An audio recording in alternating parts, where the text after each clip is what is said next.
This is Rating Descending, where we watch IMDb's worst 250 so you don't have to. My name is Abigail Wood. My name's Michelle St. Clair. And this week we watched Street Fighter. Colonel Guile and various other martial arts heroes fight against the tyranny of dictator M. Bison and his cohorts. Let's watch.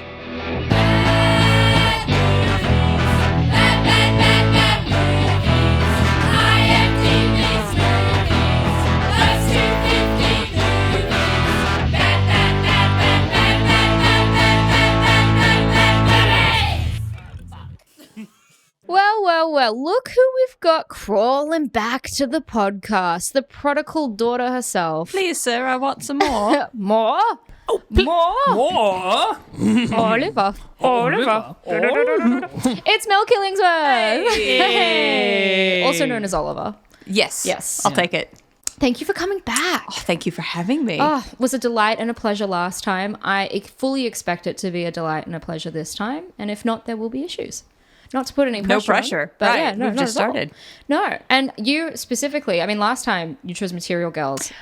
And you had wanted to also do Street Fighter, and here we are again. When you sent through the list, Street Fighter was the first thing to jump out at me. But I'm like, okay, don't be too, maybe do some research. And it was when I Googled Material Girls and realized it was an Austin adaptation. I'm like, no, I have to do that one. Yes. But Street Fighter was actually originally my first choice. Oh, okay. So, yeah. I'm so glad we're here to make this dream come true. Yeah, I'm glad too. And this was one of the ones where, it wasn't even just man, that episode did gangbusters. We got to get Mel back. Although it did when it was released. Oh, we recorded that episode ages ago. We were just like, that was a great time. Let's fucking do it again. Yeah, I had absolutely. a blast. So very exciting. Oh, I'm so glad you're back. I mean, yeah, what made you want to choose Street Fighter? What appeals to you about this fucking movie? Well, I love martial arts movies, and I particularly 90s action flicks are my jam. Yes. One of my favorite movies of all time is Speed. Oh, same. Right? Have we talked about this before? No. Speed is literally my go-to. Cinema. Speed's such a good fucking movie. Literally, great movie. If I'm on when I was dating Claude, I was the first thing I was can I just show you Speed? Because you told me you hadn't seen it, and I feel like you need to see it. That's so exciting. Someone who hadn't seen Speed. It's such a good movie. It's great, but I love a lot of 90s action films. I'll return to them over again. And during a lot of the lockdowns, I rewatched a bunch of 90s action films. I hadn't actually rewatched Street Fighter, but had been on my list. And it's I should revisit this. And so this was the perfect excuse / opportunity. In terms of JCVD, the king himself. What? Oh, the muscles from Brussels. The muscles from Brussels. Yes. How many of his other films have you seen? If you love 90s action films, have you had to encounter him a lot in the past? I've certainly seen most of his the big hits, right? Yeah. Bloodsport or Bloodsport's great. Unlike the thing with his movies, though, I found is that I'd seen them, but I haven't. If you think about, for example, Arnold Schwarzenegger movies, I've rewatched Total Recall or Terminator a bunch of times. And some movies you can't sort of help but rewatch, Rocky or whatever. But Jean-Claude Van Damme, for the most part, I've seen most of them once. Yeah. And then, of course, a lot of images him doing the splits between the semis and that sort of thing. You don't go back to Universal Soldier: The Return a lot? That's crazy. That's the weird thing. He's their the best 90s. experience in GIFs.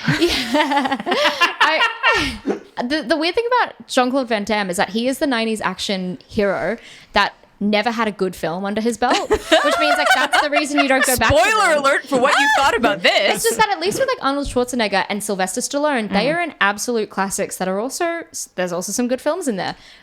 Not so much for old mate Jean-Claude. I found it really fascinating rewatching this, seriously, at least a decade since I first saw it, probably longer, and trying to place it within, because you think about other films that were coming out at the time, and it's not good or smart or whatever enough to be a satire like Starship Troopers, and it's not, the action isn't done super well like something like Terminator, and it's not really camp like Tank Girl or whatever, and it's this very weird, I can't find a proper comparison almost Super Mario other than Brothers. Super Mario Jean-Claude Brothers Van Damme. is actually Okay, great. great.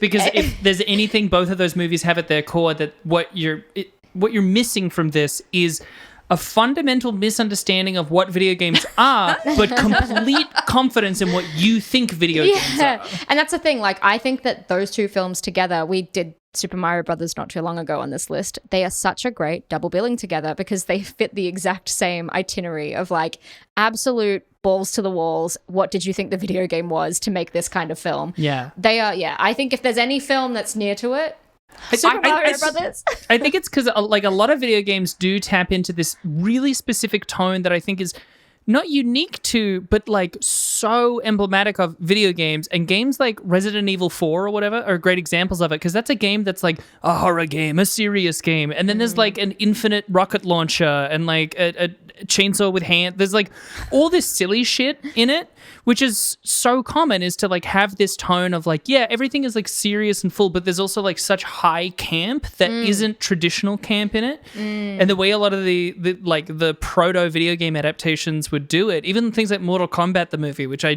enjoy more, are like, oh yeah, so it's like take itself really seriously, but it's really heightened in camp, but I actually think it's kind of silly. And that's the tweak that completely changes it. And I wondered, okay, so first of all, this is written by the same guy who wrote Die Hard, which blew my mind. Written and directed. Sorry, what? Yes. Yes. What?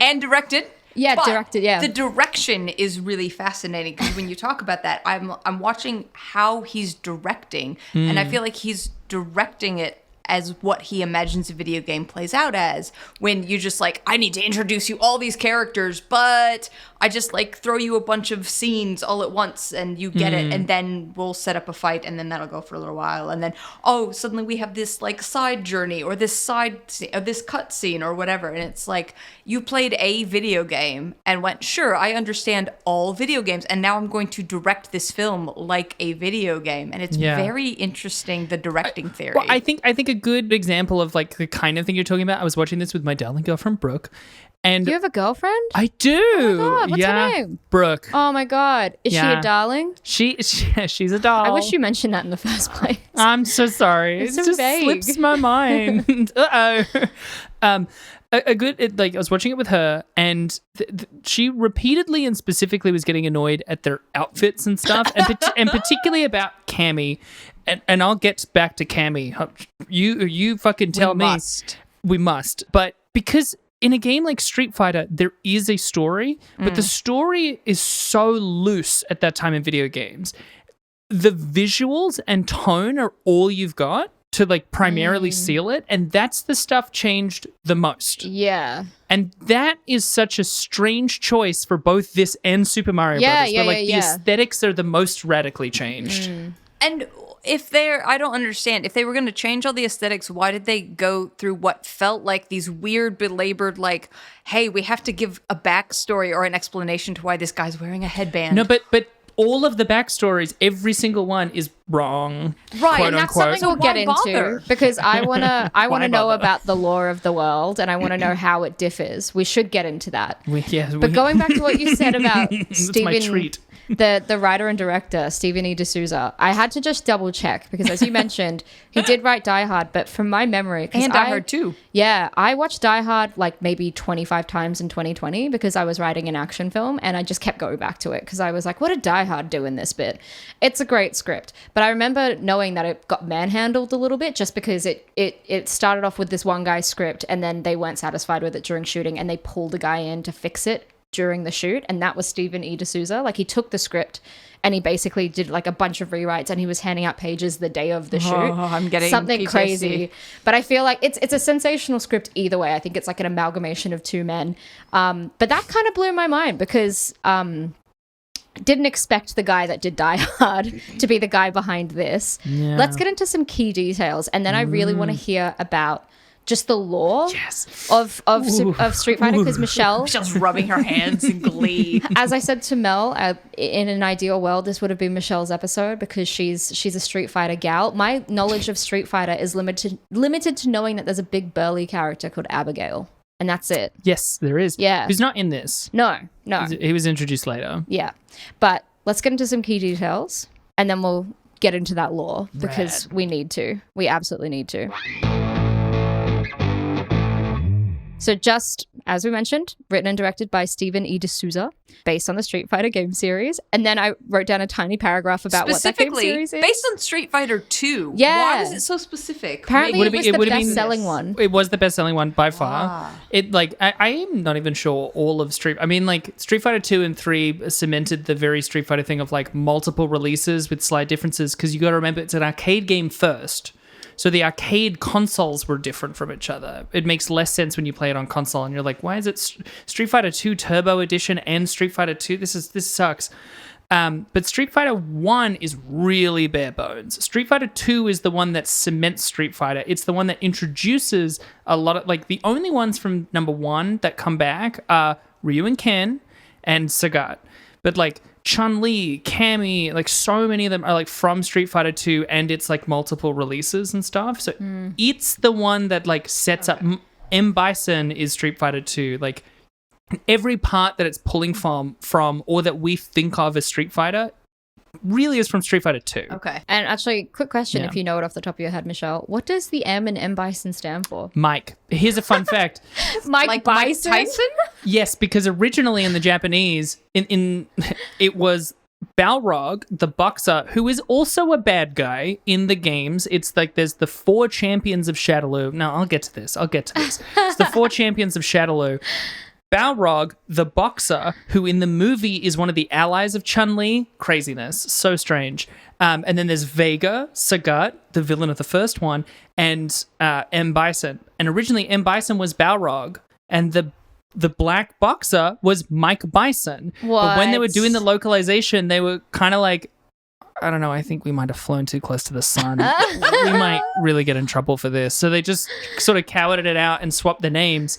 But because it was so popular, that became the dominant cultural perception. And so they just canonized it as like, he's M. Bison and that's Balrog. We'll just leave it at that. So it's basically a weird version of like Pig Latin that has given us this. Kinda. I wish that I'd watched this with you so that I could have watched you being horrified repeatedly and consistently. Yes, 100%. I mean, the first game was released in 1987, right? Mm-hmm. And then you said that Street Fighter 2 was the best-selling, most successful game. How many more Street Fighters were there after Street Fighter 2? So How many are we talking about? Okay, so that depends on your different edition, because we're up to Street Fighter 5. Street Fighter 6, though, is due this year. But this is what I mean. Street Fighter 2 has like 5 editions in and of itself, with the most notable being Street Fighter 2 Turbo Edition. And like similarly with Street Fighter 3 Third Strike. That was not the original version of Street Fighter 3. It's almost like the old version of DLC, because Street Fighter 5 also had its equivalent of that with the Champion Edition and then the Complete Edition and stuff of updates over time, but it's digital, so that doesn't have to be multiple retail. Okay. In the way that they originally were. What is DLC? Downloadable content. Okay. It's when you can purchase additional downloadable content for the game, like an expansion pack, right? Yeah. Now, with the thing is, then you also get into the Street Fighter related games like Street Fighter Alpha, as well as like the Street Fighter V. No, they're Capcom. So Capcom it's like a spin-off? Well, sorta. They were sort of prequels, right? Because Street Fighter 2, M. Bison is the villain, and then Street Fighter 3, you instead move to, what's his fucking name? He's like split in half. He's Mr. Godman or something. I'm so mad Two-Face. I can't remember his name. This is like you're speaking it's literally something like Ged or whatever. But anyway.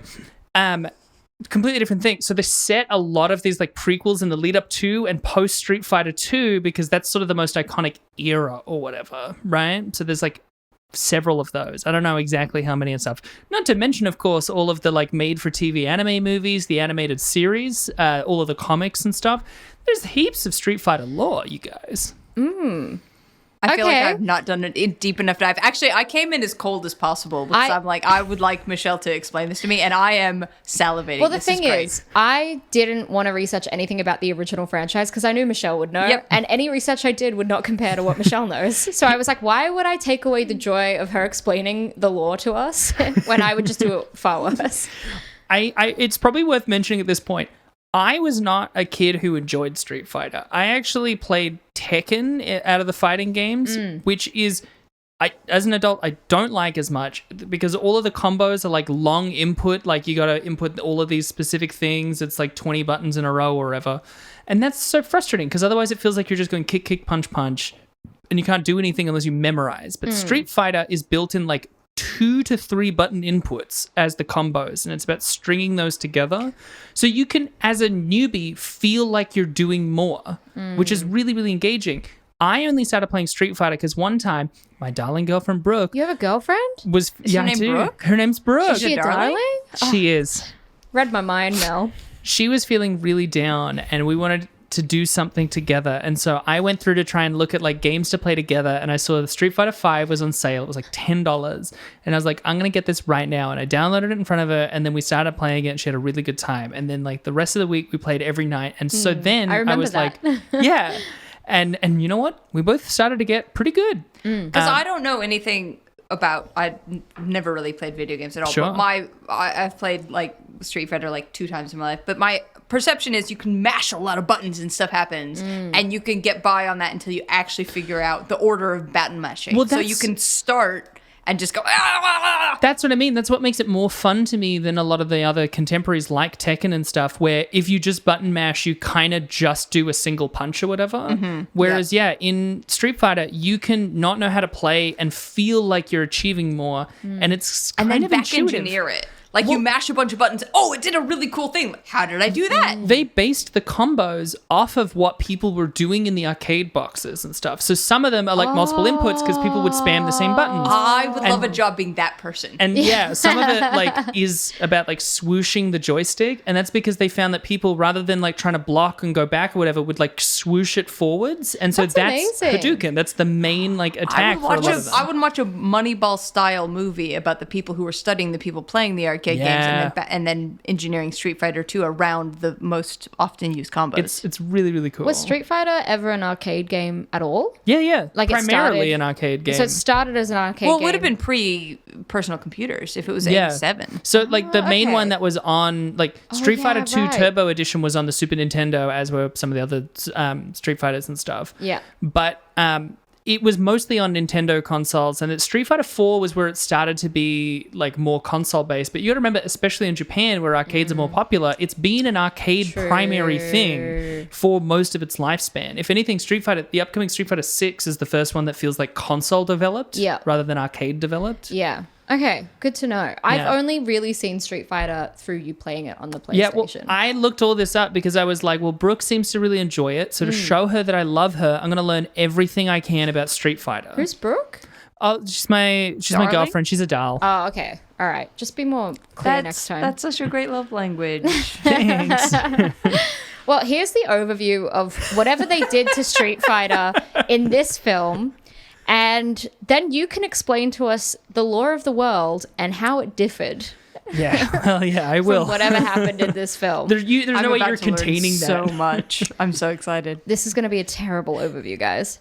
In the nation of Shadaloo, civil war occurs between drug lord turned General M. Bison and the allied nations led by Colonel Guile.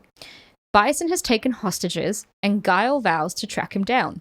One of the hostages, Guile's best friend Charlie, is turned into a super soldier, but thanks to the compassion of Bison's head scientist, Dalsim, manages to retain his humanity, whatever that may mean.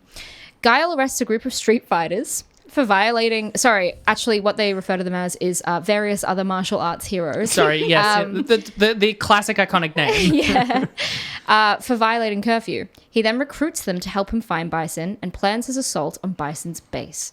Charlie is released and protects the scientist who created... I said the scientist, Dalsim. And protects Dalsim. Guile arrives, sneaks into the lab, and encounters Charlie. He prepares to shoot him to end his suffering, but he can't. Guile orders his allies to rescue the hostages and engages Bison in a personal duel. Some crazy tech shit comes into play, including superconducting boots, which we'll talk about.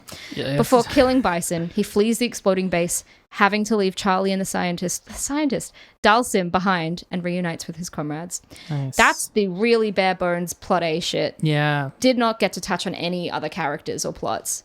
Like Kylie Minogue. Oh my God. She's a huge I didn't character. know who any of these people were when I first originally watched the movie, and now I'm going back going, holy Yeah. The cast is great. Yeah, you've got like Raul Julia playing General Bison. He was actually quite acclaimed for the role in this. You've obviously got Jean-Claude Van Damme playing Guile. Ming-Na Wen as Ming-Na Ming-Na- Wen. Oh. Okay, when I was Epic. my mum, when she was pregnant with me in 1995, she went to go see the Joylight Club with Ming-Na Wen as the lead June, and my mum, it's about mothers and daughters, and my mum cried so hard watching it because she knew she was about to have a daughter that they kicked her out. They actually asked her to leave the cinema. I feel like I should go back in time and punch them. I know. Like, that's horrible. But she's fantastic in the Joy Luck Club. Oh, she's so good. She's the great voice in of general. Mulan, beautiful woman. Also, if you like me felt shortchanged by the amount of fighting that she was allowed to do in this, you should just go watch her episodes of The Mandalorian, where like 40 years later she's kicking ass. Like she's Love incredible. that for her. Love it for her. And obviously, yeah, Kylie Minogue as Cammy White. It's got a fairly good cast, considering. But Michelle, I want you to tell us about the lore of the film in comparison to the lore of the video game, and you can start wherever you want. All right. First, fuck it up. 10 minutes, all right? Let's begin. You know, I'm just going to pop to the bathroom, but I'll be right back. You just go for it. Frame 1, there's a map of and going, here is Shadaloo. 2 things wrong. 1, the map is showing Southeast Asia, but the star is in the middle of fucking China, which is not Southeast Asia and already exists as a country. Shadaloo, not a country. Shadaloo is a criminal organization run by M. Bison, right? So strange to do this. I don't know why, right? Okay. Thing 2, the hero of the Cut movie. to 8 minutes later. The hero of the movie, Colonel Guile. No. Guile is, for one, an American Air Force guy, which is why he's the most American guy. You even see in the movie towards the end when they all start to get closer to their video game incarnations. Yeah, his bicep tattoo of the American flag. Why would you get the most Belgian man alive to play the great American hero? So strange. He's also not. And he can't get rid of his accent. Like he cannot. Oh, it's so He can't. It's so thick.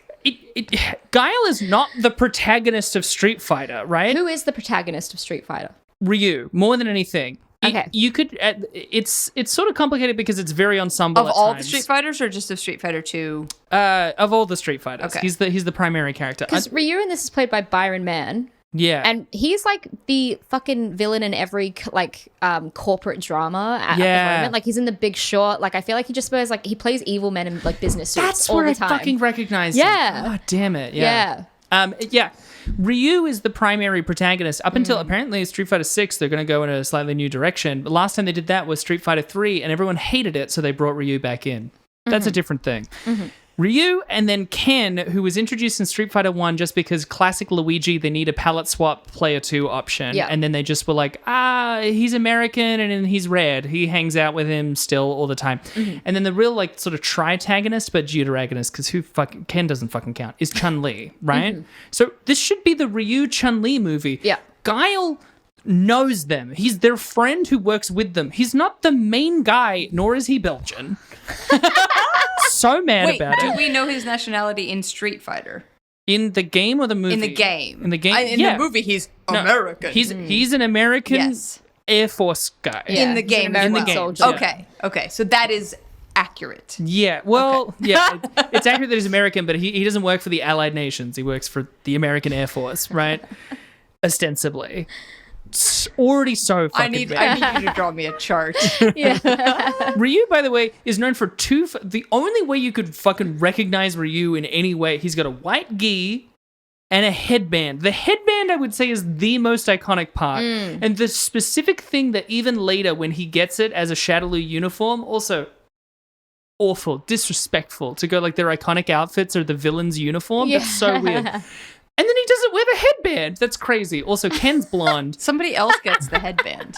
Yeah. Somebody else is given the headband, and he Yeah. it seems to mention that it's some Native American good luck charm. Oh, yeah. Well, because there's this T-Hawk. Oh, so that there's a different character with the headband. Yeah, well, he has a different headband. Multiple Okay. people can Oh, have right, headbands, right. but I'm saying Ryu has the iconic But red only headband. one of them, right? That's the iconic one, which is Right. what I recognize. But then only one of them is given a backstory. Yeah. So that was what confused me. I was like, those must be super iconic. Well, sort of.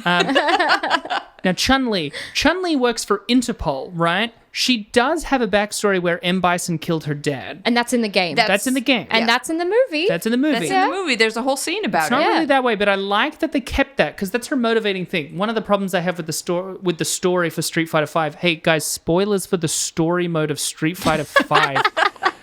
But Yeah, you might want to skip ahead 2 Chun-Li minutes. doesn't get the last blow on M. Bison. Ryu does because of the like protagonist syndrome thing. Or it's like, oh, he's the main guy, so he should beat the main bad guy, Okay. right? But Even it's though like her father was Chun-Li killed. is the Yeah. one with the story Yep. around Yep. this. It feels kind of disrespectful to Chun-Li. Hey, weird question. Are there any like romantic storylines in the Street Fighter games at all? In the games, less so. Yeah. The extended media get into some light flirtations with like Ryu and Chun-Li, but it's more like they're both focused on like doing the right thing and stuff. You know, there's in the animated series some between Cammy and Guile, but that was after this, Okay. and it's not. Because my biggest question, my biggest, most burning question is, was it that, which came first, the chicken or the egg? The Jean-Claude Van Damme, Kylie Minogue affair, or the Guile and Cammy, like, by Right, the way, we're because- totally fucking the moment the camera stopped rolling. Because I can't, like, I have to bring this up. Apparently I've got Jean-Claude Van more, Damme, by the way. Oh, we'll come back to it. Just touching on that affair. Apparently Jean-Claude Van Damme, when they asked him like why he had an affair with Kylie Minogue on set, when he was married at the time, he said it would be wrong not to. Have you seen how beautiful she is? Like, he had the most weird, gross comeback, as in like any man would have to have an affair with Kylie Minogue. The guy's cooked. All right, continue. And didn't he mostly take this to pay for a divorce that he was like way in debt for, even though he was already married to someone else who was pregnant at the time? Like it's It's a whole soap and he was opera doing like backstory. $10,000 of coke a day. Oh, basically he was doing coke and Kylie Minogue, and that's why like in the this classic movie, like, coke we and really Kylie. actually see him do a kick. I can continue, Michelle. Okay, well, I'll finish by rounding out Chun-Li's crew in this because, you know, in this she's a reporter, not an officer for Interpol. You know, I've already mentioned Balrog, who is assisting her and is one of the main bad guys in the games. He's one of the Okay, four but he's masters Chun-Li's- of Would not have gotten that out of Shadaloo. this No. movie. No, he's a good guy in this, which is craziness. Sorry, excuse me. Her other friend in this is E Honda. E Honda is in the games. He is a sumo wrestler in the games, but he's Japanese. He's not Hawaiian. I guess I like the vibe of being like, let's have a diverse cast and stuff. But on the other hand, Street Fighter is a shockingly diverse, not sex-wise, but shockingly diverse game for the period and stuff because it's very international. There's like no two people from the same country except I guess if you count Ken and Guile, but who counts Ken? You know, it's really great in that way. We should tag Greta Gerwig into this. And yeah. So E Honda, not at all like that. That's not his whole vibe. You know, he even says, what is it later in the movie? I'm sumo, brother. My body's in one place, my head's in another, which is not a sumo thing. What the fuck? At all. So strange. Now, Zangief is a good guy. This movie tries to, like, at the end pull out, like, he's just been tricked, but it spends it the whole, like, runtime until then being like, he's a bad guy. You're the, like, main henchman. Isn't he the one who's like, wait, you got paid? Yeah. He does the meme. You guys got paid. Petition to replace the Will Poulter from We're the Millers or Meet the Millers or whatever, that you got paid with Meet the Zangief Millers. doing it. Meet the A Millers. plug for him doing the entire rendition of Waterfalls in that movie, by the way. If you haven't seen it, YouTube it. It's seen great. it. Beautiful. I've seen those 4 frames of the meme. I haven't seen the rest of that movie. Zangief is a good guy, and it's particularly important to me because when it first came out, it was before the fucking Berlin Wall went down. It's really notable that they were like, this Russian is a good guy.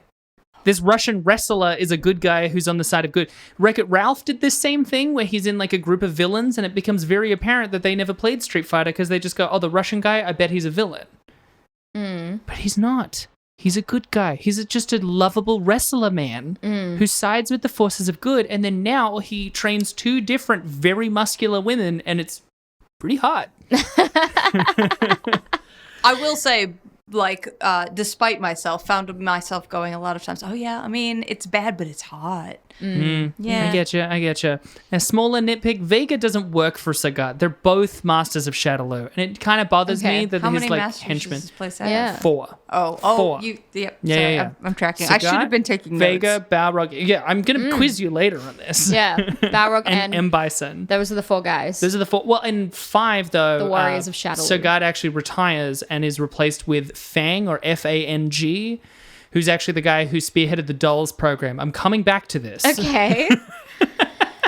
In which Street Fighter? That's in Street Fighter 5. Oh, okay. Yeah. So it doesn't. okay. It's not relevant for this one. When did Street Fighter 5 come out?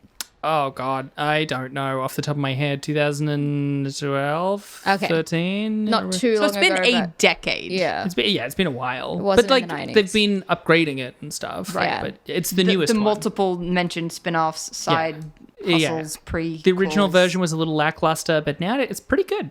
And there's a Would 6 recommend. coming out. Yes, When? but pretty soon. I think like in a couple months. Oh my genuinely. God.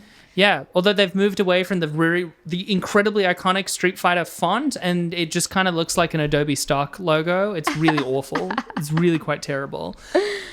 Now, obviously, there's so much to talk about with M. Bison that we don't need to go over through the whole thing, let alone calling his psycho drive and psycho power like electromagnetic conduction. We'll come back to that. His superconducting boots. Superconducting boots. So strange. You're like his blue lightning. He has like purple psychic power. The blue lightning is a game thing. Like I recognize that from the game. I mean, like Ryu has like a blue fireball sort of thing called the Hadouken. And M. Bison has like a more purpley sort of psychic power. That blue lightning is in Mortal Kombat with like Raiden, who's like a storm god. Oh, yeah. So it's maybe like that's what a video game thing. It was funny because I'm watching this film, thinking, oh, most of this does not. I was actually waiting at some point for them to just square off against each other like classic style, and then the blue lightning came, and I'm like, oh, I'm pretty sure that's a thing. It's a Mortal Kombat thing. Yeah. It's like sort of like blending they're together actively references. Trying not to do anything from the game. That's what it feels which like. was wild because I kept waiting for an iconic frame, or setting, or something from the game, and I'm like, wow, they're actively steering away from that. Yeah, I mean, the closest thing they get is Blanca, who is a big green guy with orange hair in the games. Now, originally he's a reporter, which I find very ironic because this movie has 3 reporters, none of whom are reporters in the game. Insane.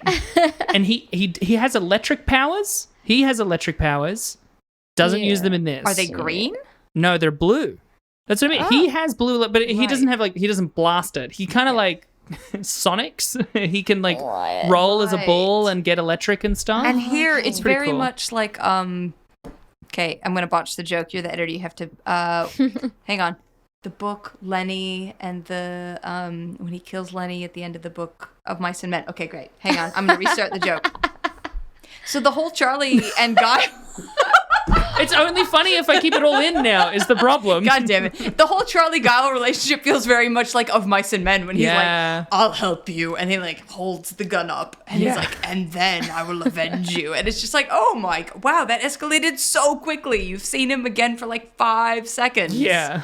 It's really, I didn't expect that to, but I did feel when they put him in the thing and he looked like a quote unquote like normal soldier. I'm like, oh, clearly they're trying to make up some excuse for why he looks like this surreal character in the game. Oh, now he has green skin and orange hair. Okay, great, that tracks. And a receding hairline, which I thought was a really funny choice. Absolutely bad wig. I have a question to ask as well. Yeah, you mentioned that in the game there might be some allusion to Guile and Cammy having a thing. In the Street Fighter the animated series. Oh, okay. So it's retconned. What I was going to ask is... Yeah, it's not really part of the... It's not really retcon because that's sort of like a semi-canonical... But it came out after the movie. Yeah, it came out after the movie. Okay.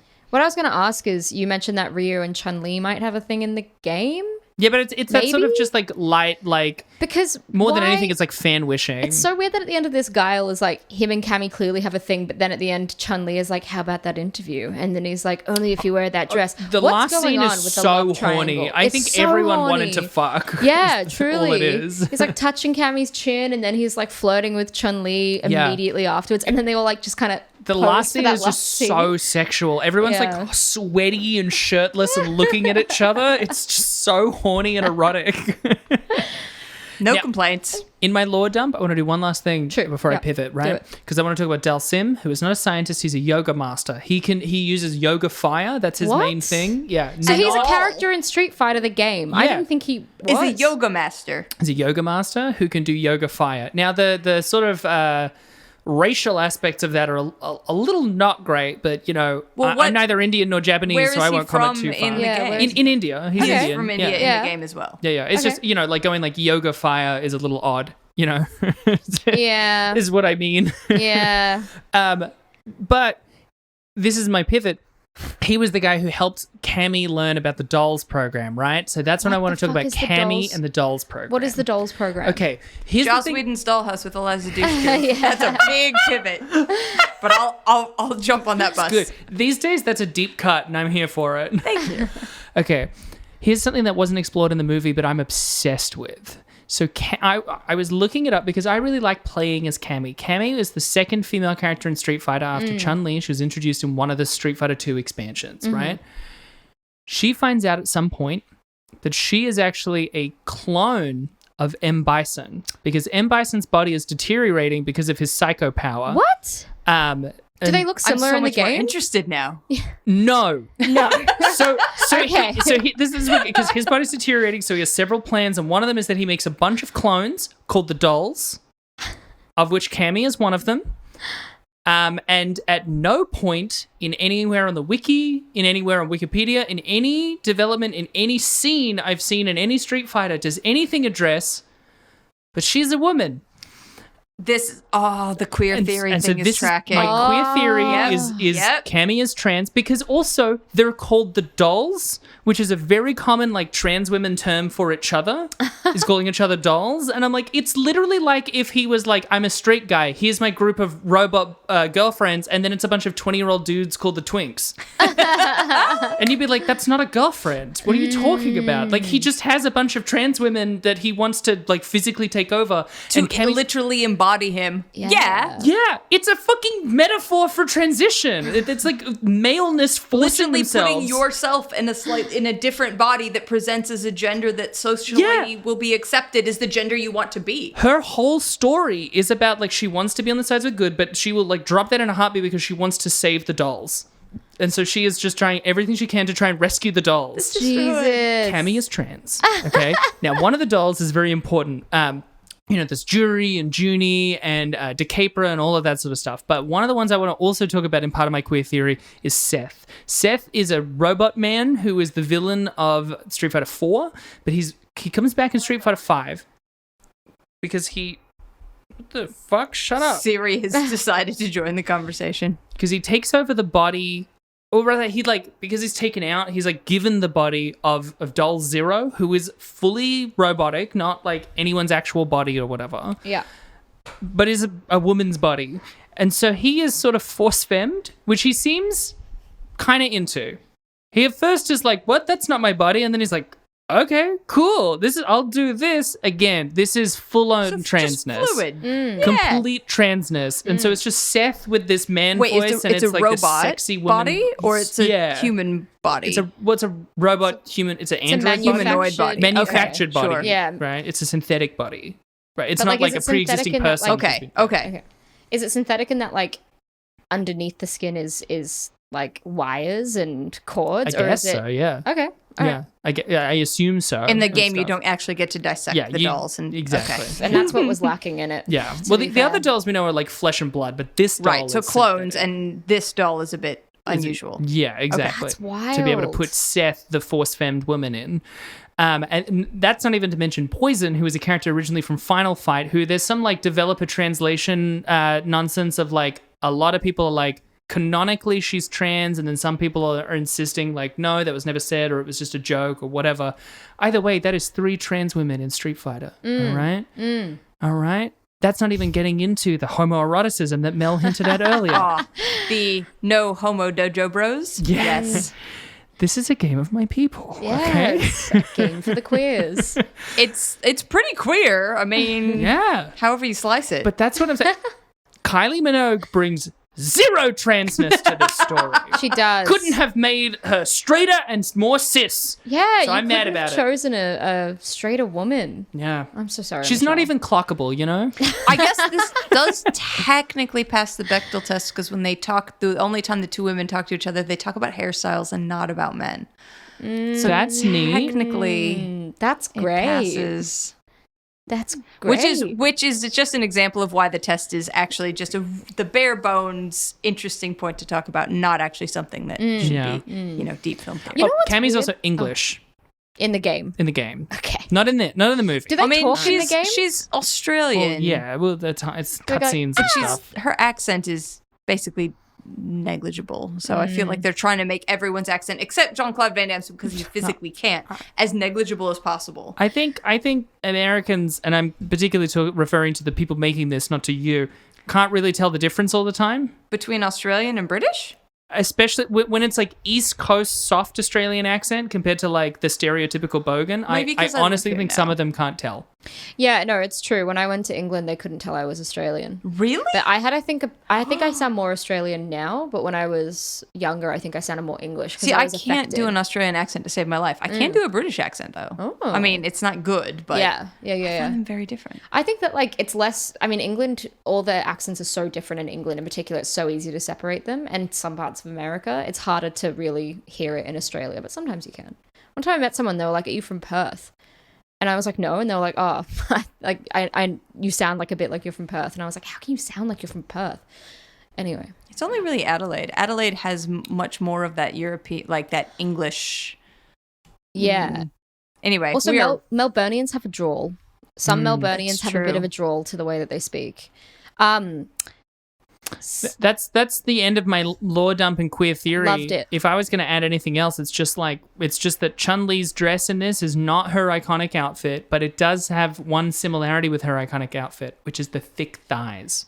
Nice. That's probably easily the best attribute of Chun-Li is how fucking chunky her thighs are. It's great. Okay, 3 things. First of all, great edit point to where you can cut all the rest and come with, "That's the end of my queer theory." Well done to you for future yourself. Second, I do have a question. Does she have the thick cufflets are those part of her outfit? Her outfit's completely different. Okay. What's the outfit in the game? It's blue for one. Oh, Jesus. What? And second, the thighs are from all the horse dances that Ming Na probably has to do. Yeah. We approve. It's great. Yeah, show me the outfit. Yeah. Is it the same cut but blue, or is it just completely is it like a different? Because I'm watching this going, oh, surely the costume designers just had a template made for them. It's not similar at all. What? What? Not even a little. Not even a little. Not even a tiny bit. But she does have the cufflets. She did. Well, she has some cufflets. Because when she breaks when they put her in the like quote unquote handcuffs, I'm like, okay, those are styled that way for a reason. Yeah. And when she breaks them apart, she wears them the whole rest of the movie. And so I'm like, oh, that must be a thing of the character. Yeah. That they're like giving her a backstory. But why would you work so hard? Okay, I'm answering my own questions. Why would you work so hard to give her handcuffs if you're not going to give her the right dress? The closest any of them get is that Cammy towards the end has at the very least a sleeveless ribbed top. Which most of her outfits are more like a leotard with a sort of triangular beret. Oh, but in some of triangular beret, you know, where it's like it goes to a point. Yeah, you know, rather than being the flop over sort of style. Oh, sure. Yeah. You know, like the Air Force dress. Oh, ones. Yeah. There we go. Yeah, like that. But some of her story outfits and stuff will be the side beret, and it'll be a more like ribbed blue shirt without sleeves and stuff. Which is what Guile ends up wearing in the very last frame. Yeah, but it's not Guile's outfit. It's not. Oh my God. I'm getting a headache from it. We could talk about the movie, I guess. Yeah. Oh, is that what I'm here for? Yeah. Right. Remember that icon? Like the best line in the film is obviously like, "For me, it was a Tuesday." That is actually quite a good bit. Which bit was that? When Chun-Li is talking about the death of her father, and Bison is just like, "Oh, that day would have been the most important day of your life, but for me, it was a Tuesday." That was actually a well-delivered scene. But that was it. That was also the Julia scene. knows what movie he's in, or he does. What movie he should be in. That's also the scene, though, where, because I agree that was a good scene, because it also had M. Bison come out getting changed, where he has a rack of all these different peaked caps, and he puts on a felt peaked cap to match his smoking jacket that he's put on. That's a good bit. It's really fantastic. funny. His outfits are pretty incredible. Whether they're canonical or not, they're pretty great. And he knows how to wear the fuck out of them. They nail M. Bison, I'll be honest. The look is perfect for M. Bison. Yeah, 100%. The final fight scene as well. I've seen this film before as well. I think I've seen it. Like, this might be my third time watching it. Yeah. Oh, wow. Because I watched it a few months ago with a couple of friends, because a lot of them are Jean-Claude Van Damme fans because of how stupid it is.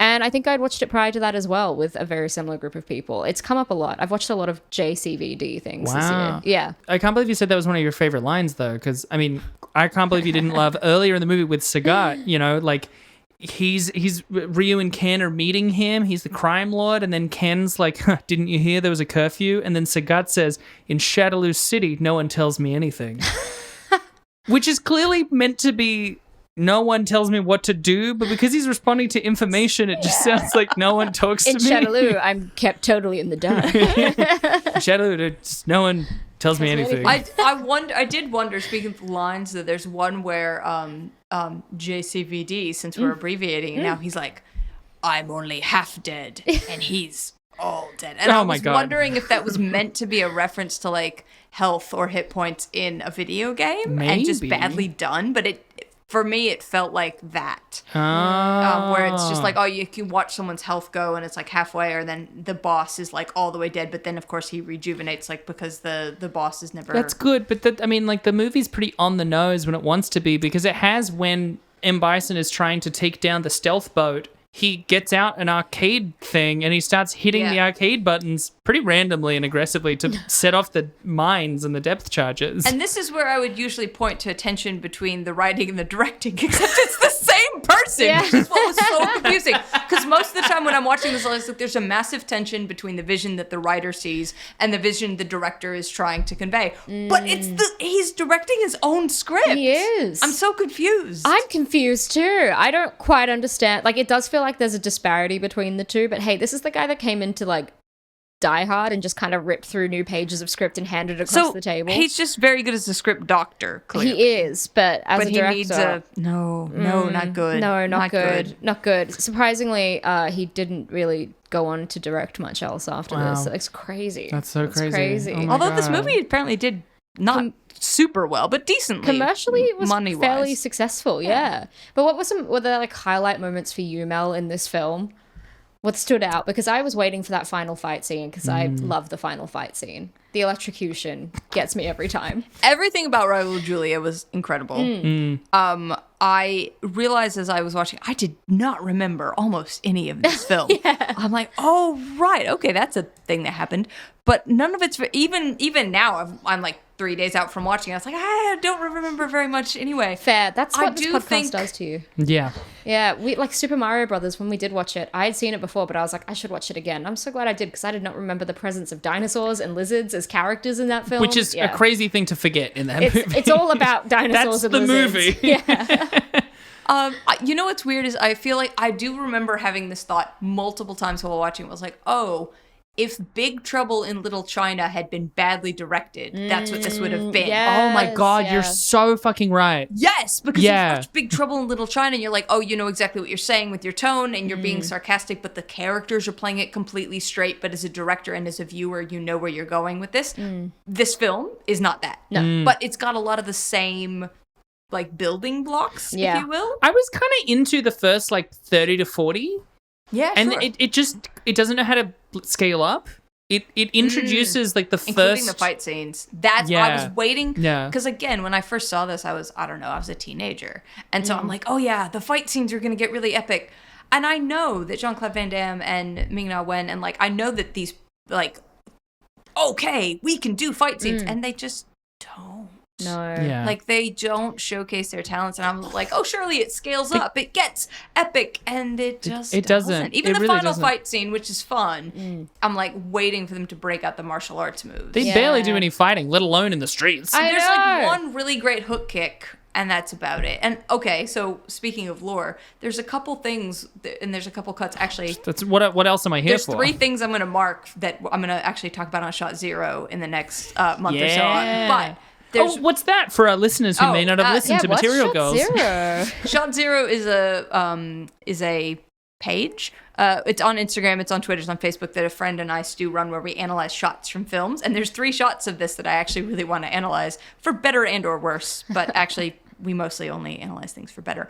But there's a couple of moments that I marked where I'm like, the only reason to do this shot like this is that it must be something from the game. Like, there's one where you're like right behind a fist that's like coming back and it almost comes back to the camera and like winds up a couple times and then punches forward. And I'm like, is that a character's iconic move? But that's what I mean. It's what someone thinks a game is like. Right. It's not what a game is like. Yeah, because I, not having played Street Fighter, I'm like, well, the only reason to do the shot this way is it must be iconic because it's a weird thing to do That's in a the secret to the tone. Is it someone who is convinced they know what video games are like but doesn't? Yeah. I couldn't find this, but do you reckon that the director and writer ever played Street Fighter? Like, do you reckon he did? Because I don't think he did. He must have sat down and like watched his, I don't know, son play it or something, or for like one round and been like, oh yeah, anyone can do this. I know everything I need to know. Video games are What art. is this, a video game? Like, surely not. I don't think he did. And I'm just, I couldn't find if someone had commissioned him to do it or if he was prompted to do it himself. I could not find that information. Street Fighter. Now that's a move. Maybe he watched his daughter play Mortal Kombat instead and thought that's what it was. Yeah, he went to the studio, was like, I saw my daughter play one of those fighting games. Street Fighter? I don't know. Because there's a few things in it where you're like, oh, you're going from city to jungle to this to that. And you're like, oh, you can get that from anything. But like maybe some of these moves, like there's a hook kick that Jean-Claude Van Damme does, and they show it from like 3 different angles, if I recall correctly. And you're like, surely he's referencing something with this, right? But it doesn't feel like a Street Fighter thing per se. No, not really. I mean, not really. Sorry, I'm also distracted because I'm thinking again about how the premise of the movie is that M. Bison has taken like 20 hostages and asked for $20 billion of 1997 money. But okay, so 2 things. I actually thought that was hilarious because it's like they set a number so big that this movie would be timeless. But except that the UN agrees. Yep, and the UN's like, totally, we'll pay that. You know what I did find hilarious every time? I want to know who voiced the computer that was like, hostage door is closing, please stand away. Yeah, she sounded like British and Australian at the same time. For a second I was like, did they get Kylie to do that? What the fuck? It's so funny. So Cammy actually does it. Maybe they got God damn it, I blew the joke again. The other Minogue. Danny? Of Mice and Danny, Men. there we go. Maybe they got Danny to do it. Yes. Let me see if I can find who that. voiced I it. laughed out loud several times. Yeah. And they did that comedy beat where she says it and you're like, ha ha ha, and then she says it again, you're like, whatever, and then she does it the 3rd time, you're like, that's fucking hilarious, especially because they're closing so slowly and there's this green light and there's all the hostages going, and then they can't find the hostages later. I'm like, you're literally standing on top of them. What do you mean you can't find them? It's craziness. It's absolute craziness. But not intentionally, which is where I find it so hard to figure out what tone they're even trying to strike. I think it is intentional because he thinks video games are silly. So that's what I mean about there's a campness to video games that they could exploit. And right, but he doesn't go far enough. And more recent video game adaptations are getting good at finding that tone. Right. But he just thinks it's silly. Stupid. Right? Like, he thinks it's stupid. He's like, well, that's kind of dumb. All right, I'll do something that's kind of dumb. You know, like that's what they're like. They're like kids' movies, right? It's an action movie as a kids' movie. But you can do those well, as the Spy Kids franchise proves. Well, you can. This just didn't. Right, yeah. Yeah, true.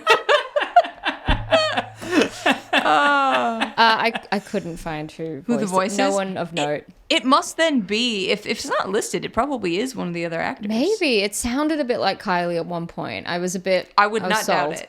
Also, the guy that played, why can I never remember his name? Dalsim.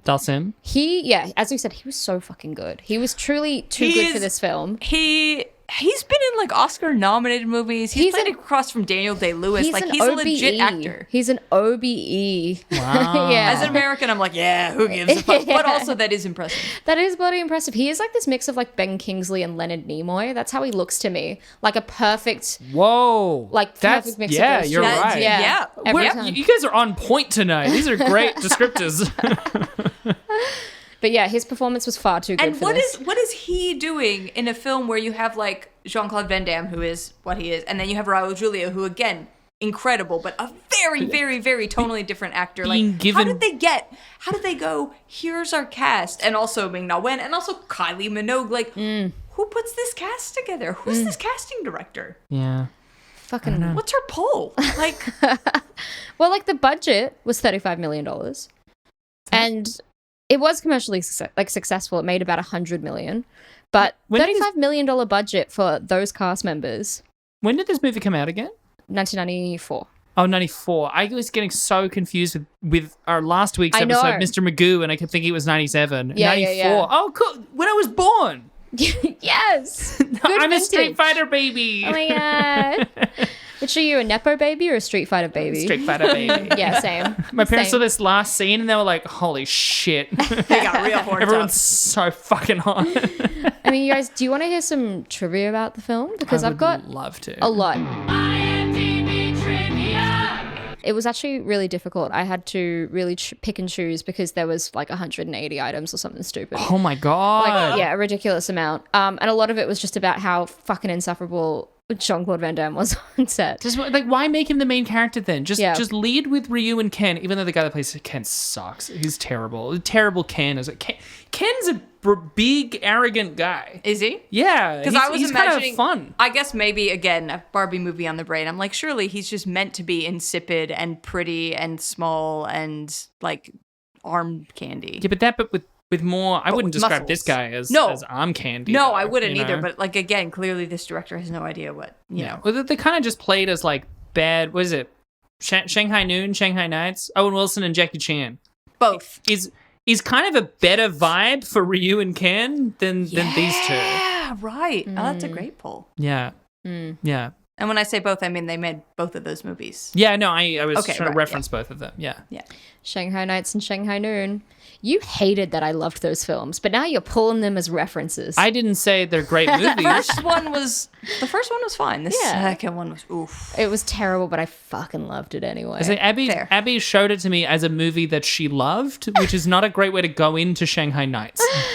I loved it as a kid. Leave me alone. You made me watch it. I can't leave you alone if you make me do something. Shut up. Here's the trivia.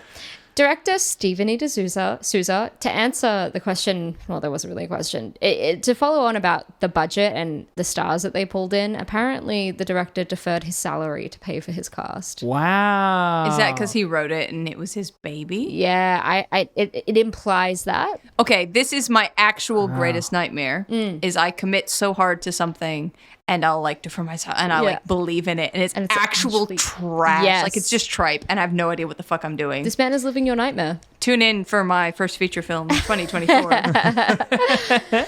Jean-Claude Van Damme revealed later that during filming, he had a drug problem, doing $10,000 worth of cocaine a week. I've already spoiled that. And an affair with Kylie Minogue. Jesus. That's in 1994, That's in money. 1994. That is so I thought you were much money. doing a bit. No. $10,000 of coke? Yeah. Oh my Director To be honest, I'm D'Souza. impressed more by his performance knowing he was on that much coke. I know. God, I wish I could be on that much coke all the time. I wish I could have $10,000 a week. The director confirmed in 2018 that Van Damme's cocaine addiction caused constant disruptions during filming. The studio had hired a wrangler to keep an eye on Van Damme. the Van Damme Wrangler. That's actually an episode of Case File that's coming up. I'm really excited for it. Van Damme Wrangler. He wrangled him in the alleyway. But this person was a bad influence himself. He was probably his dealer. Jean-Claude's like, how about that guy? He's like, you're doing that much? Yeah, I'll partake. Yeah, fuck it. You've got enough. That's a big pile of coke. The action star would often call in sick, leave the set, show up late, or not at all, forcing D'Souza to find other scenes to film in order to make up for lost time. But there were actual scenes where I was watching going, I actually bet they filmed some scenes that he was meant to be in and either gave his lines to someone else or filmed around him, which makes a lot of sense for like a handful of scenes I'm watching going, it wasn't meant to go this way. So they were clearly like blocking around the fact that he just wasn't there. Yeah. And to follow on with that, according to other cast and crew, they've confirmed that he was not easy to work with due to a combination of his ego and substance abuse. That being the biggest star on the film, He got a presidential hotel suite with a gym put into his room, but he would often refuse to come out of the hotel or his trailer until he felt ready. When he did come out, he would often bring alcohol to the set or take hours to shoot his scene. By contrast, everyone loved Kylie Minogue, praising her for her professionalism and generosity, such as hiring a club and buying drinks for the entire cast and crew to make the tough shoot a little easier. I have only ever heard good things about anyone who's worked with Kylie Minogue. I know. So. I was harsh on her as Cammy, but that's nothing to do with Kylie Minogue herself. No, yeah. You know? She's a singer and she performs well on a stage, but when you put her in front of a film camera, she doesn't quite know. Yes. She's not an actor. That's fine. Yeah. In particular, she just does not she was in deliver Neighbours. dialogue very well either. There's something so cold and clinical about the way that she speaks. Like, her accent is too polished and Australian to be good in an American show. She was in Neighbours, but it was also the gayest role she's ever played, and she should just do more of that. And that's not just my speaking from personal, That's desires or missing experience. from Cammy. 100%. I'll She take should be a some tomboy. queerness, you know? Yeah. Anyway, man. sorry, a mechanic, Cammy the mechanic. I'm into it.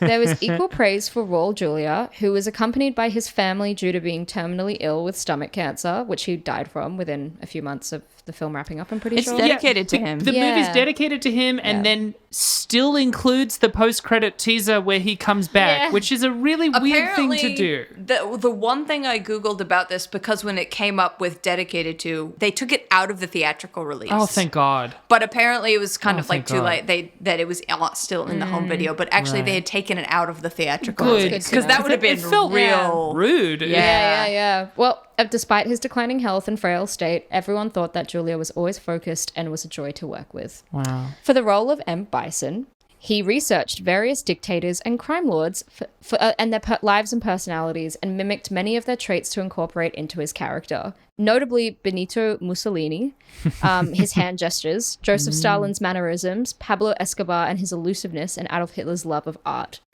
Julia also approached the role with a Shakespearean tone, looking at Bison in the same type of villain as Richard III. Yeah. I did love that he doesn't believe himself to be the bad guy until the very, very, very end, and which felt forced from the director. But he really believes he's like, I'm the good guy. I'm trying to save the world. He really gave like the performance of a lifetime in this fucking just piece love of shit.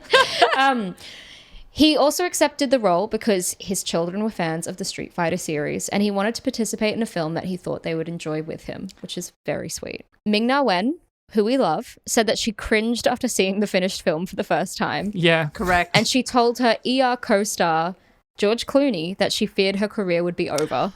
Can you imagine, though, thinking that you're in a film that's going to turn out like Big Trouble in Little China, and then watching the film and going, oh, shit. 100%. And she was really on the precipice of kind of exploding in the mid-90s as well. So that would have just been... ER would have been... Yeah, that's when she really blew up. And again, like, she was the Clooney, lead too. in that film Joy Luck Club, and that was pretty fucking successful. That was 95. And then she was, she just kind of took off in the mid to late 90s. She still had a great career. It should have been bigger, though. I'm glad it didn't drag her down, or I guess maybe not too much. Clooney said, he casually remarked, "Oh, honey, it takes a lot to kill a career. I should know." Wen said that she was able to look at the film. Life star George Clooney. Wen said she was able to look at the film with fond memories much later. That's nice.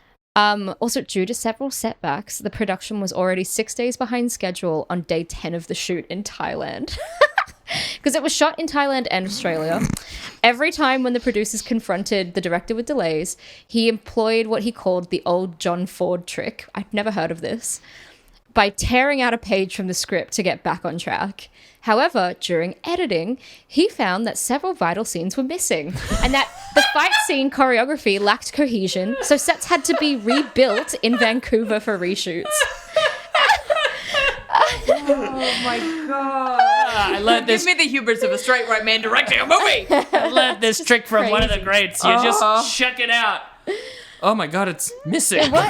Why does that make sense? I've never heard of the old John Ford trick. I don't know that was something he did. And it might be something that only John Ford gets away with because of who he is. Yeah. And honey, you're not John Ford. You're not John Ford. Also, like, John Ford made great movies. Have you seen them? Because you can lose a page. Fabio was considered for Vega, which I would have loved. So, because Vega's Spanish, he's not also Southeast Asian like Sagat, who Sagat is, like a punchy Southeast Asian fighter, but Vega's meant to be Spanish. Right. He's blonde in the games. Is Fabio Spanish? I thought he was French. No, but I don't he's at know least- anything he's about at least Fabio. I thought blonde. Fabio was... Oh, okay, sure. That's right. Fabio just vaguely European? Vaguely European. Yeah, his Swedish? specific ethnicity is vaguely European. Yeah. In Portuguese? Italian? Where is Fabio from? I don't know. Oh, man, there's like 5 computers in this room. I'll look it up. Hang It's on. like the least, like... I have to know. I've never wondered. But yeah, he's so blonde. I've mostly and just seen Austrian, him painted on, Belgium. like... he's Italian and He's American. Italian. But Italian-American. Oh, God, I'm sorry. I apologize on behalf of all the rest of us That's for not knowing that. Yeah, he was born in Fabio's Italy. great. Nothing against Fabio. Yeah. I mean, he's ripped enough to be in this film. The last piece of trivia tickled me because it's totally not trivia. It's more of a goof, but I loved that they included it anyway. Guile puts in a normal cassette for a radio from inside his uniform, which somehow has video footage. I fucking had that in my fucking notes and I forgot. Yeah, he puts a fucking cassette in the military boat and it plays video. Like, why does the military boat have a fucking in-flight DVD player?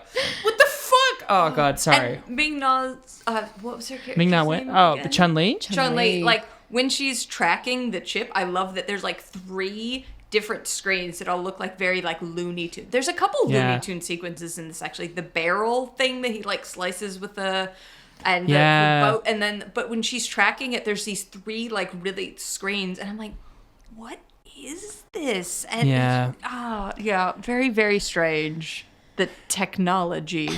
I'm using air quotes. I know this is not a visual medium. It's just We do it all the time. yeah, we do that too. I often pull a face at Abby and then I'm like, I have to talk. Yeah. Do you guys want to hear some reviews? Well, actually, can I give a piece of trivia? Sure. Because one of the things that I think is funniest about this movie that I already knew is how they made Street Fighter the movie the game. Very famously. They made a game based on this movie. What number Street Fighter is that? Well, it's not one of the numbers. Oh, God. That's what I mean. There's the numbers and there's the spin-offs. The So one numbers of the are spin-offs the is main guys. Street Fighter the movie the game, which is the Okay. official title is That's Street so Fighter colon the stupid. movie colon the game. When did it come out? Oh gosh, I think Like, not 97. long after this? Not Yeah. that long after. One of the things that I think is funnier though is it plays quite differently, but like similar considering. Notably, it wasn't given to the same team.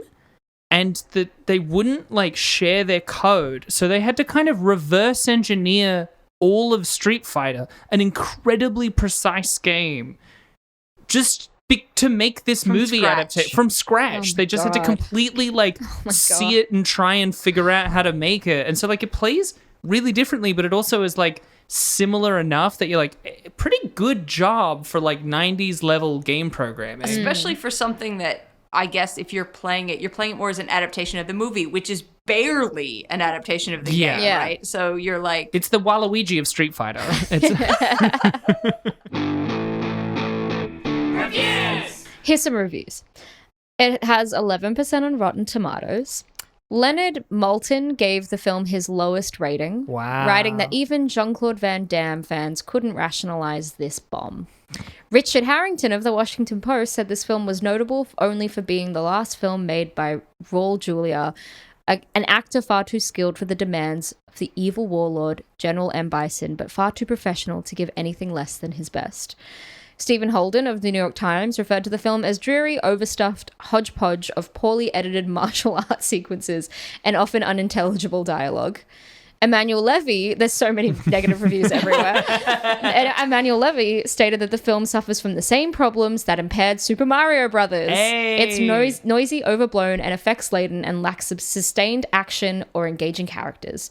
He also commented on Julia, referring to it as his weakest performance, accentuating each and every syllable as if he were reciting a Shakespearean role of grand emotional range. Yeah, but that's great. It's good. Yeah. He said, it's too bad, for this is the accomplished actor's last film, and it is dedicated to him. It's a great role of It's his, fine. though. I love his scenery chewing. Yeah. Like it's so much fun. This is an IMDb review. It's 10 out of 10, left by Bob Coleman in 2003, vintage review. And it was titled, "This movie is okay." 10 out of 10. Okay.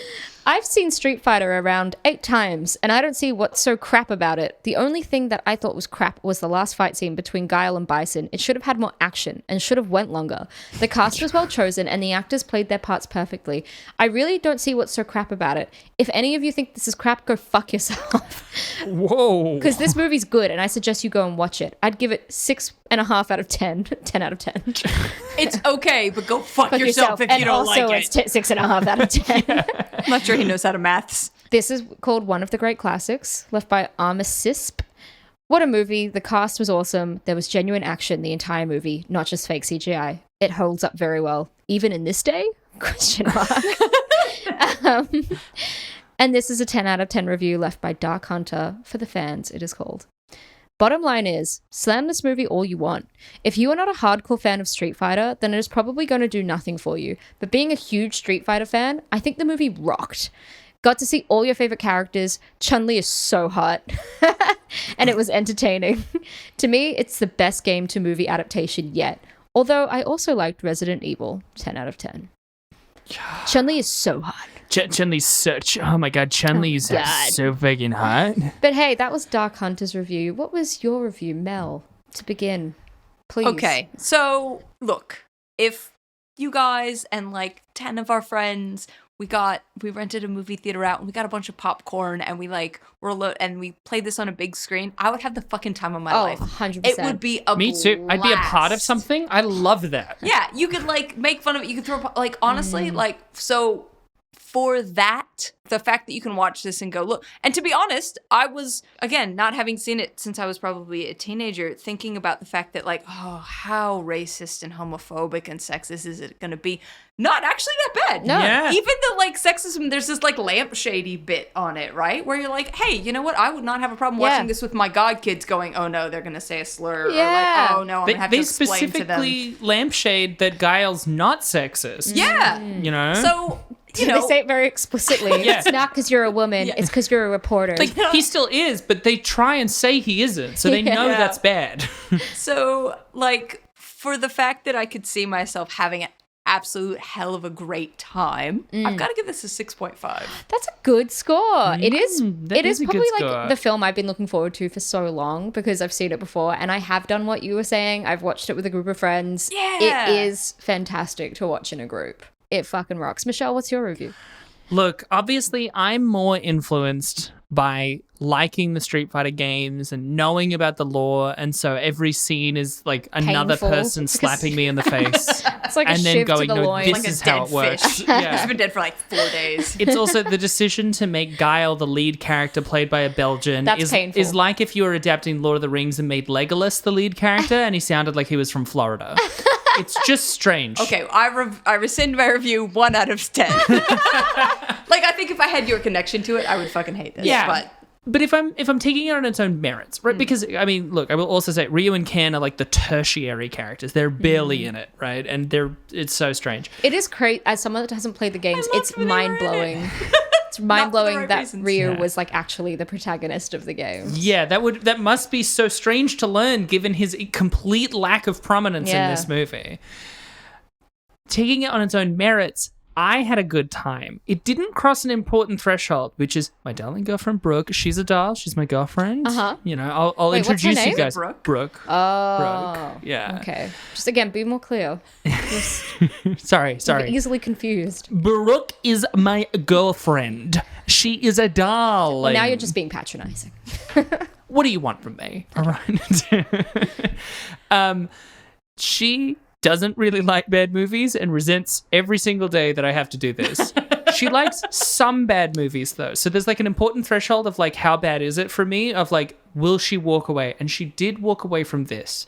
Oh. I think she would have enjoyed because it was more too of it. bad or it wasn't bad enough. It was boring for her. Sure. In the first 40. I think she would have enjoyed parts of it if she'd stayed. Yeah. But it means I personally can't rate it above a 5 on the like fun with friends because I know that some of them wouldn't like it as much as we did. So I'm going to give it a 4.8.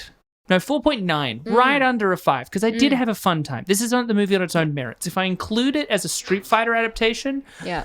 1.3. And if I Yeah. include it as a movie I watched by myself, very different rating. Yeah, true. Yeah. Well, But then it's just like a like, 10. You're like doing the moves along with it. Yeah. I reckon, look, I'm kind of in the Mel camp because I don't have that connection to it. And as a film that I have watched with people, and when I compare it to A Good Year, which is our standard like That's our 5 5. out of 10, the most average film in the world, I would watch this so much more than I would ever watch a good year. So it does have to be up there for me. It's probably like, because I love Jean-Claude Van Damme and how fucking terrible all of his films are and how he never bothered to try and do an American accent and how a lot of his films linger on like shots of his muscles. I love the machismo and the bravado. Oh, that bicep shot is 10 out of 10. Yeah, when we watched Universal Soldier, there's fully just shot that starts on his chiseled ass and like moves slowly up his body, and you know he wanted that in the movie. I have to give it also a 6.5 out of 10. Wow. Yeah. It's not often that I'm the low ranker, you know? Yeah. Wow. It's all the lore. You know too much. You're too connected. Well, those were our reviews. I do this every time. Come on, you got it, baby. You got it. We're on social media. You can find us on TikTok no, that's not where we start. You can find us on Twitter at RateDescendPod. You can find us on TikTok at Rating Descending, or you can email us at ratingdescending@gmail.com. If you're over 40. Yes. Hey, whoa. Don't insult the good, great people who email us. Yes, thank you. We love them. And I don't think any of them are You over can 40. always cut that out. You are the editor. That's right. I am the god here. But if you either listen to it and you were like, fuck, I love that so much, I want to listen to them individually, or you were like, you know what, I could do without the podcast, but they seem funny, then you can find us on our own social media. You can find me on Twitter and Instagram at michelle.stclair. I'm Mel Killingsworth, or on Twitter, if it still exists, at Mel's Bells. Yeah. And I'm on Instagram under Abigail J. Ward. But why do I plug it? It's actually private. I don't accept people's follow requests. I'm starting to think maybe I should slide into her DMs and she will ignore Literally, you. I've had a bunch of strangers try and add me, and I'm like, nah. And I'm like, why am I promoting my Instagram? Abby, you're the fan favorite. You have other social media? No. Maybe you should get another social media. Yeah, I'm on Instagram under Abigail J. Ward. Or, if you've tried to follow Abby and she's rejected you, instead you could leave us a review on Apple Podcasts or Spotify. Don't take into account that Abby didn't accept your follow request. Instead, just give us a full 5 out of 5. It really makes a difference. And Mel, is there anything you want to plug before we head off into the night? I don't know when this Phantoms. comes out. I will, probably not soon enough. So I'll have to somehow finagle you into inviting me back for a third episode. This comes out in the 17th. I don't have a web series to plug. No, it's not. It's not going to be ready. Oh, Okay. That's all good. Yeah, I guess you'll just have to come back. Oh, no. Well, that's plugging Have future. the time of my life. How dare I? You're just plugging future guest appearance.